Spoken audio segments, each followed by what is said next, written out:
Маңғыстауда криминал авторитет Алиба деген басқарып отырған туралы зерттеуін жариялайды. Алибаның көмегіне жүгіндіңіз бе?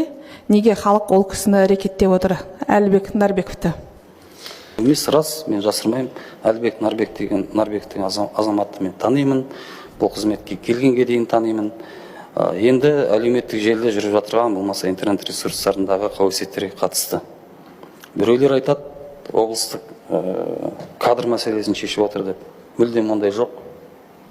Болмаса конкурстарға араласып отыр дейді. Ондай мәселе ол да мүлдем жоқ. Дөңгелек үстелдің болып жатқан видеолары тарағаны, ол да яғни өтірік па?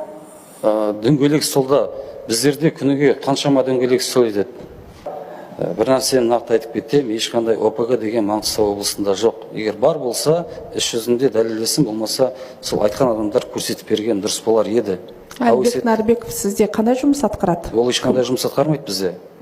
Ол ешқандай жұмыс атқармайды. Ол кісі неге шақыртып алдыңыздар, жұмыс атқармаса ол жиынға? Сіздер?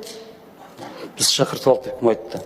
Енді жиында отырсын. Мадина ханым, уақыт. Жиында отырғанда әртүрлі жиындар қатыса береді, оны Маңғыстауға айтып отыр. Күніге қанша мың адам келеді, қанша мың адам кетеді. Оның бәрі кім келіп, қай жерде? Сіз танимын деп айттыңыз ғой, енді сіздің аузыңызда. Жоқ, мен танимын. Мен ұялы телефонымда 6,5 мың адам телефоны бар. Мен көп адам танимын.